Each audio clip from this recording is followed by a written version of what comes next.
The topics we discuss are many. No story too bold to talk about. Strictly our own opinions. But they are opinions from people like you. Welcome to the NAKE'd podcast.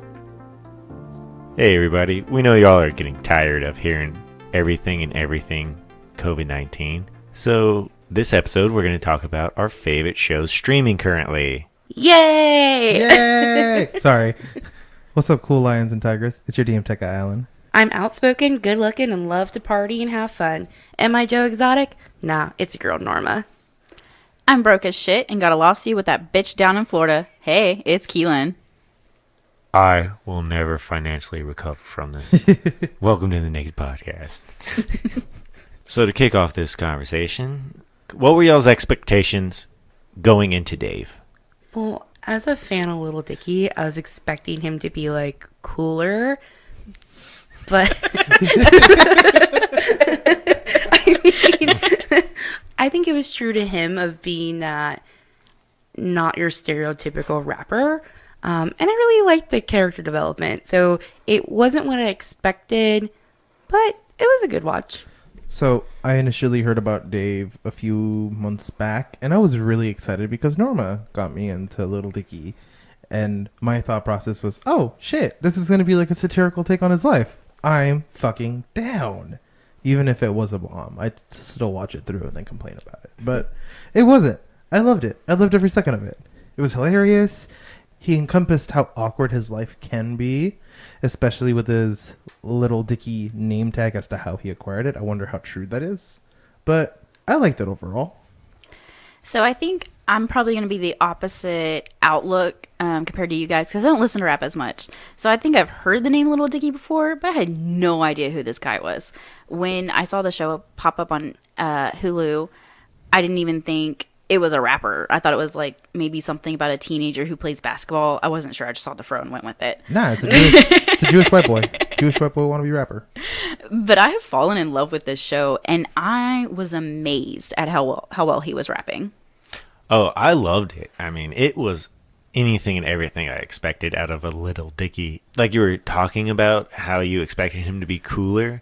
I mean, he does show the difference when he's like, no, I'm Dave. That's Little Dicky. Like, that is its own persona, own thing. That's a good way to frame it because his girl, he was in the studio and his girlfriend comes in and he's literally rapping about eating ass. So later that night, they're, going at it and she says, eat my ass. And he's like, what? Did you say something while we were having sex? No. So that was the most beautiful moment because she so awkwardly said it. And then on top of it, like he heard it, so he faked coming. So he can get out of... Did you say something? This is not a show to watch with your kids, y'all. Like, it's hella raunchy. No, do not. But, okay, so who's your favorite character out of Dave? His girlfriend, for sure. Oh, yeah, his girlfriend. She's just so cool and goes with the flow of everything. I liked his buddy, his music technology guy. Forgot his name. His engineer? Yeah, his engineer. His music engineer. That guy is smart and knows when to, tell him, shut the fuck up. I loved Gata. Me too. Gata was fucking great. He had such a great story arc and, just wanting to be accepted. And I loved... no spoilers, but there's a part where there's an emotional moment and he's like, I love you weird ass dudes. He's like, this one raps about how his dick sucks. What did he say about his friend? This guy rubs ointment on him, and then he also compliments his sound tech that he dresses really cool and knows all the terminology for rap and also knows how to pronounce all his fucking words. That was the nicest compliment ever. Layered on with I love you. But Gata was real. Yeah, that moment for Gata. Yeah, Gata. Not Gator. Gator. Gator's bitches better be wearing Jimmy's. Hey, It Ethan. just popped in my head. Who's Gator? Gator's bitches better be wearing Jimmy's. But Gata, that made it, because up until then, even I assumed that maybe he was into drugs or something like that, and that's why he was losing it. Mm-hmm. But then when he came in, explain it, it's like, oh, okay, well, now all that makes sense. Yeah. And I like that they went that path instead of like a drug addict or something. Something that also I really appreciated about it was he is a man admitting about, talking about his mental illness so openly. And you don't really see a lot of that. On top of that, he's a black man talking about his mental illness. On top of that, he's in the rap game talking, Yeah. on the streets talking about his mental illness. Well, okay, so yes, but also the only person that he had ever told, and the only person who ever knew other than his mom, is Little Dicky now. So like those are the only two, and it also explains why he is the way he is. I really love that development for Gator. It was real nice to have, to watch Little Dicky because it was a guy show. Because leading up into that, what were we watching? What was that Big Little Liars ripoff? Little Fires Everywhere. Yeah, there you go, that one. Oh my gosh, it was not like that. It's so good. Yeah, when we talked about using it for the episode, y'all actually had to remind me what was going on because I was like, wait a minute, hang on, I have 2 Reese Witherspoon shows.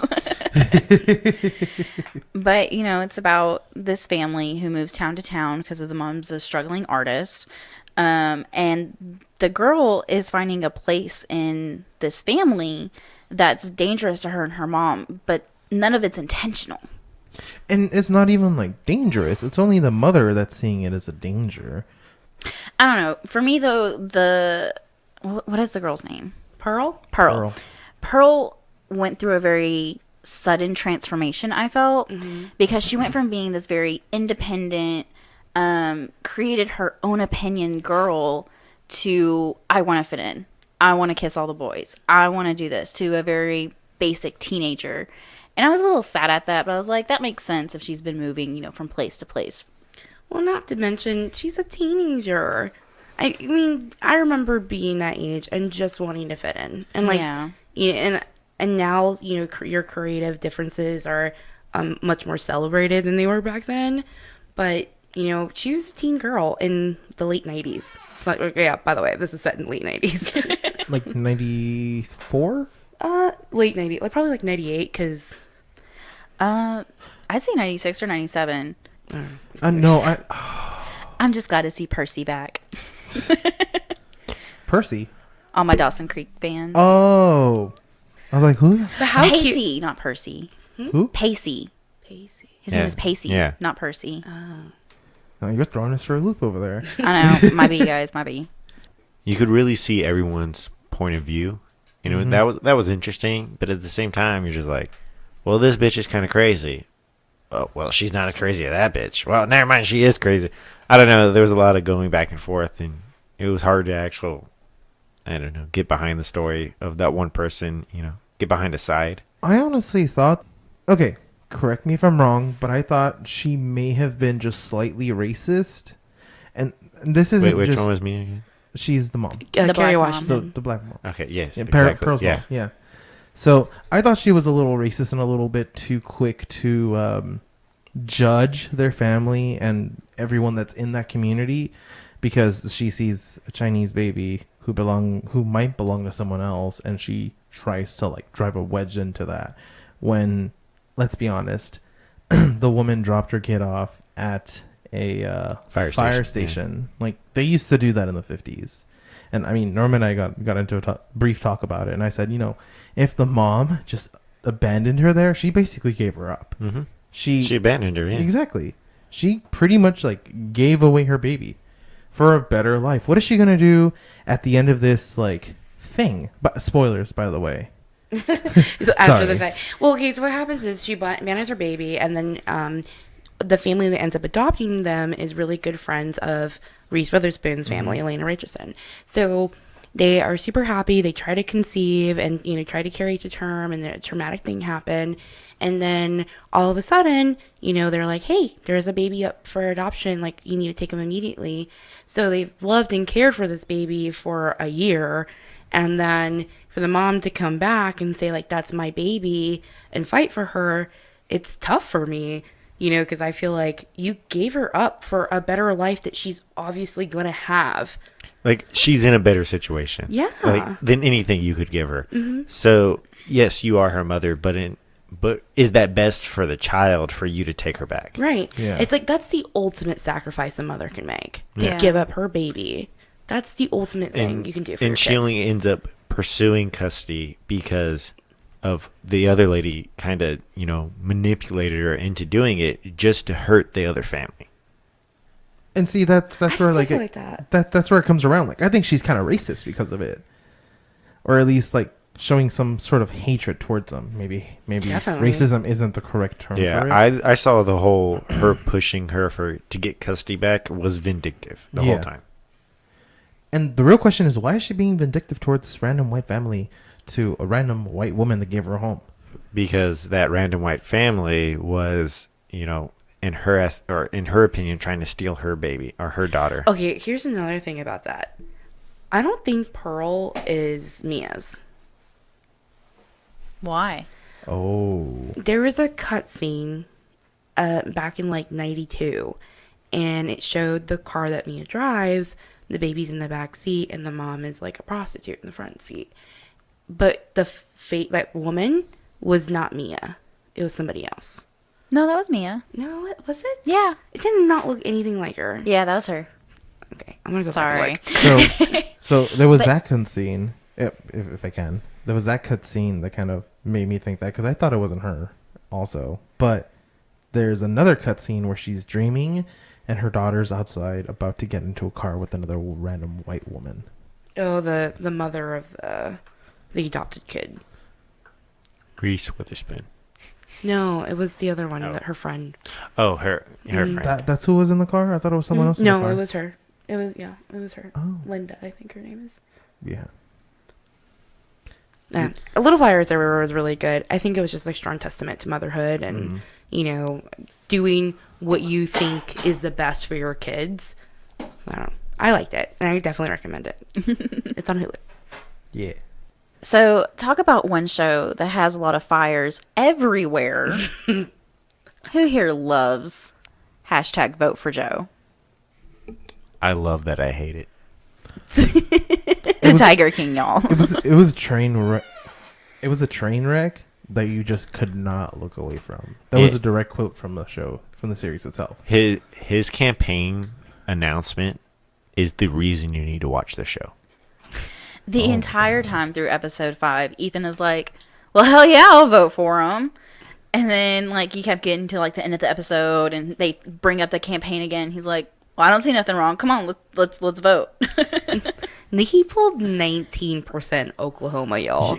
That's hefty. Yeah, he actually did very well for a random guy deciding to run for governor. For a random guy with a tiger zoo. An exotic animal zoo. He's gay. He's polygamist. He He's carries a gun-tongue. gun on his hip. And I got pet tigers. No, don't forget. He's got a mullet, too. Yeah, yes. He's got a mullet with blonde bangs. The whole series is just, I think, okay, I saw the meme where it said, Tiger King is so crazy that at the end when this guy pulled up in this like 4-wheeler shit with a skeleton in the front seat, the show doesn't even address it and nobody thinks to question it. Like that's I didn't even notice it. Watching this show, I didn't notice it until I saw that meme. And I went back and looked and I was like, oh, it is there.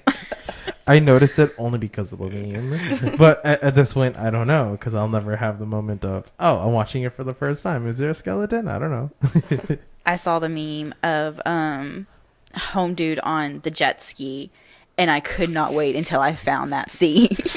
I was not disappointed. Jay scared. It was like, what the fuck is this? Is this the guy making the movie? Like, is he financing it? So he's just like, well, I'm paying for this. I'm gonna ride my jet ski. For a full 2-minute sequence in the movie, in Dude, slow motion. That journalist who started like doing his docu-series on him hit a fucking gold mine. Yeah, they did. Seriously. That's what I want to see. All that footage that burned. Like, You'll oh never my, see it. I know, but if I had one wish, right? Like a genie showed up and goes, "You only get one. Just give me all the footage that was in Joe Exotic's studio when it burned down." Oh, sorry, can't fam. The government's already after it. Aren't those just the hard drives that are in the storage unit? You know, Nobody Doc knows. Antle, 2 tigers. Nope. Yeah. There's no telling if he had any backups of any of that. And that's what leads me to the crazy theory that if Joe was the one that burned it down, that he backed up everything and he has it. Oh, yeah. So Absolutely. I found out that the guy he hired to run his reality TV show, he moved to Dallas. His home ended up burning down, and then he ended up fleeing. Was this in the post that you sent, Kaylee? Yeah, he ended up fleeing to Sweden, Norway. Norway, where he lives now. Every single person in the show. An actual hitman that Joe knew. And they had been talking about it, but he had already retired at that point, so they didn't actually talk about it. But his house ended up burning down, too. Sounds like Jeff and Joe colluded to do a lot of things together. I don't know. Is that how Jeff you is use a that whole sentence? other fucking story. That guy is a sleazeball con man. Well, I mean, that's Carol's first husband. Sorry, first wife. He's so used to all the other Owens having multiple wives. Yeah. It's like hashtag Hashtag I'm not a cult. They can leave at any time. That's what every cult leader says. Pretty much. Dog Antle's disgusting. From Joe Exotic, he was a cult leader. Don't even lie. His people followed him to a T. He, and he kept them drugged up and I guess satisfied. I don't know. He was It was a all that predator. Walmart meat. I'd say that for about half of his employees. I think the other half were actually there for the animals. It's actually especially safe. Yeah. Well, do you remember why Joe Exotic even started? It was to get people to stop breeding tigers and lions. The original footage looked like authentic Joe, and I think he Yeah. lost who he was. Oh, yeah. Money does that to Power anybody. corrupts, absolutely. Yeah. Yeah. I mean, he called himself the Tiger King at one point. I mean, at all points. Yeah. I think when he, when they were talking about it in the show, when he's like, yeah, he just would watch and stare at him sitting on that throne all day long. When he saw himself on that throne, It was done. Yeah, his eyes got so big that I think He was that on it a was train done, wreck. I think it was done before that. I think it was before the throne. The throne just solidified everything. yeah. But hear us talk more about Joe Exotic in an extra special episode. For now, here are your ads. So if you like the cult thinking that was behind Tiger King, wait till you see the cult thinking behind Frozen 2. Oh, jeez. What? Okay. I kind of agree with you that there were certain parts in the movie that felt like they were conditioning children. Like Yes. what? Like what? So Like Olaf's song. a lot of Olaf. So right after, Elsa awakens the spirits, he's with the little kids and they're putting the diamond shards in his body, and he's like, this is what we call controlling when things feel out of control. And that's a coping mechanism. And then later on his song about everything will make sense when I am older. And I feel like it's trying to teach kids that, like, yo, you can have patience, calm down, you don't have to keep asking questions. And I don't know, just trying to help kids be stealer and understand that there will come a time when they do understand things. They just have to have that patience. So like, be kids as long as you can. Yeah. But not until you're 24. At least. I can see that because I kind of feel like we need. I mean, definitely keep it age appropriate, but you still need to be like pretty honest with your kids about how the world is. Like, Yeah. it's just part of being a good parent. Yeah, I mean, you don't want to set them up for failure. If you want to raise an adult child, treat them like an adult when they're younger. If you want them to be a man-child, baby them. Yeah. Okay, I have to say that I really digged Elsa in this movie. Yeah. I've always liked that Elsa kind of beats to her own drummer. Like, Yeah. she breaks all the stereotypes of princesses, and she flicks them off as she does it. Yeah, pretty much. I loved, I mean, spoilers, but like at the end where she, does a really cool thing in the water, I was just like, that's your queen, bitches. Like, I would be so proud. Yeah, I really felt like Kristoff, though, was turned into a simp, and it was just... Totally agree with you. Like, the first movie, their dynamic worked because they played off each other. Yeah. And this one, he was just her puppy dog. I feel that Totally agree. the movie was tailored more towards like female empowerment, and that's why they. But kinda why do you brought have to him down. minimize another sex? Like, why can't you both be strong? They didn't have to minimize Kristoff. Like, why couldn't he be strong on his own? Or why couldn't you show that, like a true power couple can exist instead of just Anna being bigger than him?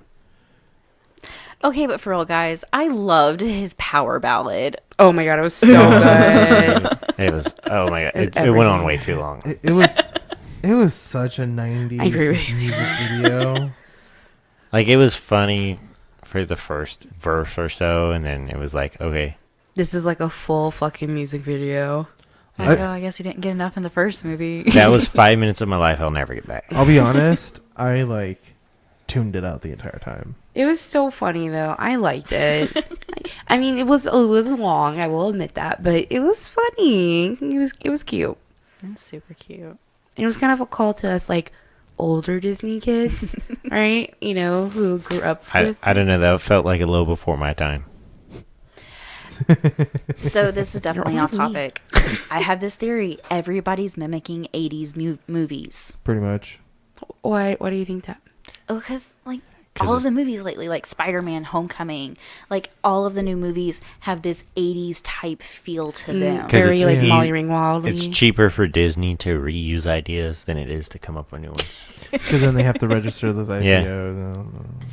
It's like so much paperwork and so much for them to get, like, you think of it. Frozen was like the newest thing they've done. Yeah. Yeah, it's a Yeah. new storyline. Yeah. I hate that. I really would like an original idea that is really good, instead of like repeats or live actions of their Disney classics and hits. Nothing is very original nowadays. It's hard to find original shows. Everything's a remake. It's hard to find original movies. But one that was surprisingly pretty original was Love is Blind. Yeah. I thought it was a pretty original concept. I mean, it kind of played off The Bachelor, but It was a crazy concept, like to not see somebody and then pledge your life to them. Like, you never saw it before. but I guess Just talking to them through a wall. Like, that's...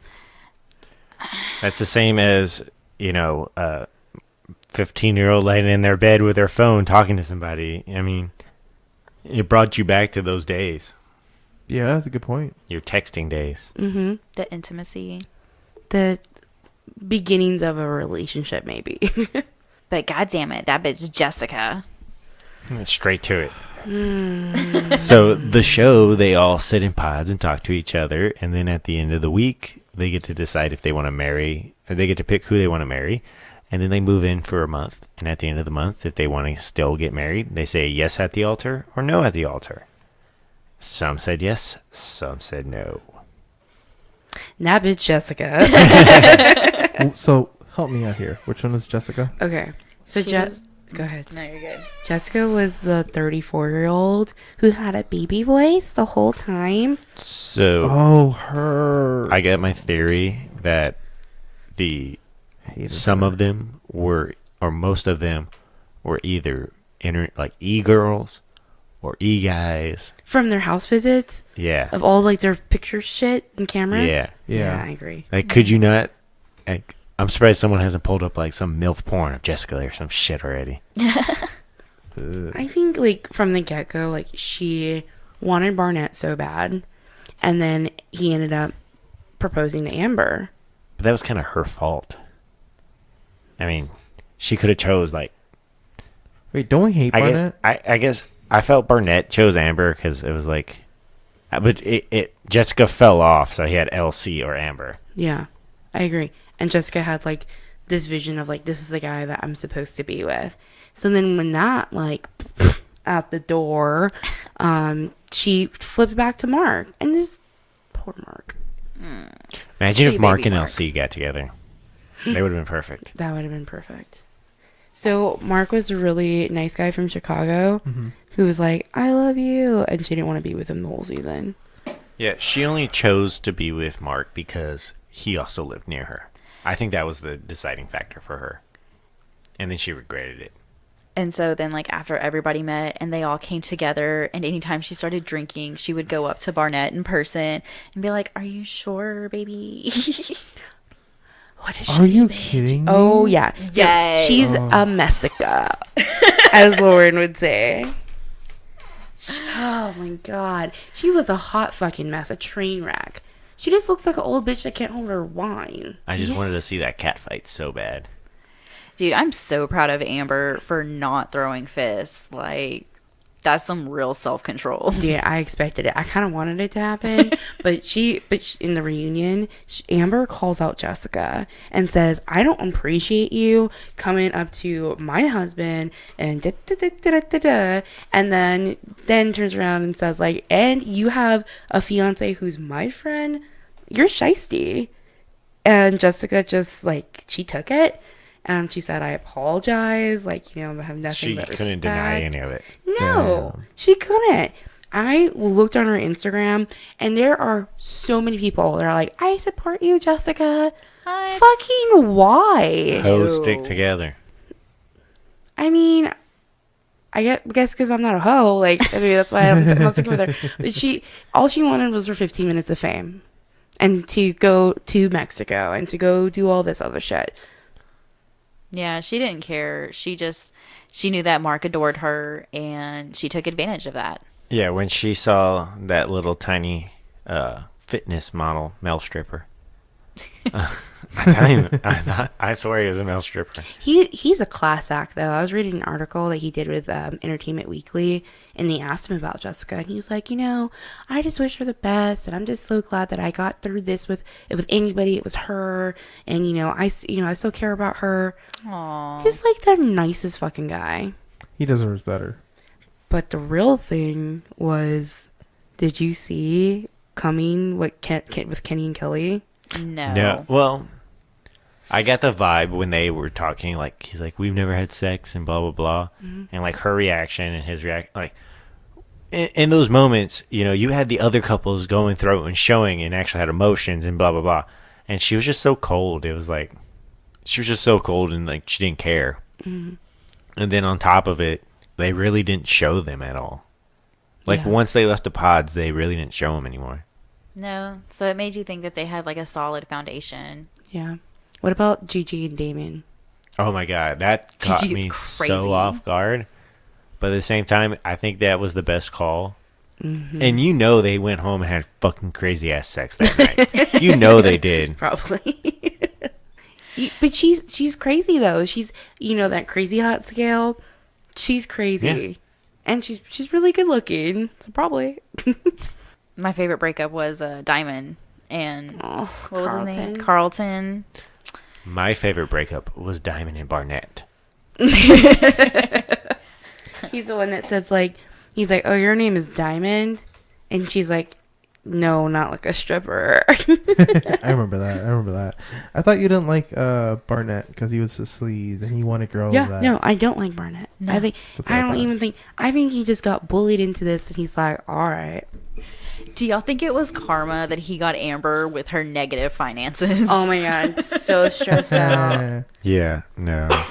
I would have walked. I said, nah, I'm good. So what, was she in an MLM or something, or? No, her phrase was, I work to live, not live to work. So this bitch was an ex-tank mechanic. Oh, her? Allegedly. Allegedly. Yeah, I just hate it how she's like, "Oh yeah, I'm the first person who shot this really cool gun, and it was amazing, and blah blah blah blah. I'm so hardcore." Yeah, she's the chick that sucked everyone's dick in the platoon. They're real. Yeah, poor Amber. But if I'm happy for any couple, it is Lauren and Cameron. They're so cute. Yeah, I didn't think they were gonna make it. Yeah, she's still like she's uncomfortable with them. She does. A little bit. Yeah. She did look a lot more comfortable. Like they looked uncomfortable. Like he was ready for the situation, but I don't think she was ready at all for the situation. I think she was having like a lot of struggles, with who he was, who she thought she was, or what she wanted. and she wants him. I thought they were cute though. He seemed totally relaxed at the reunion. I was so glad to see them together. I think he supports her cam only channel. Jesus. I wonder. You're gonna start looking up all of them, see who. Norma in There's a quarantine camera. looking up massive amounts of cam models. It's for research. Just kidding. So the next show we're going to binge watch is going to be The Circle Brazil. Oh yeah. I still need to finish the regular Circle. So You know what's really awesome? Tacos, coffee, and sports. I was waiting for it. I was like, he wouldn't.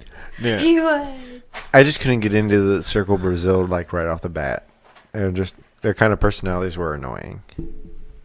I haven't seen it yet. I'm Team Chris all the way though on the regular Circle. I love Chris. But I also love Sammy.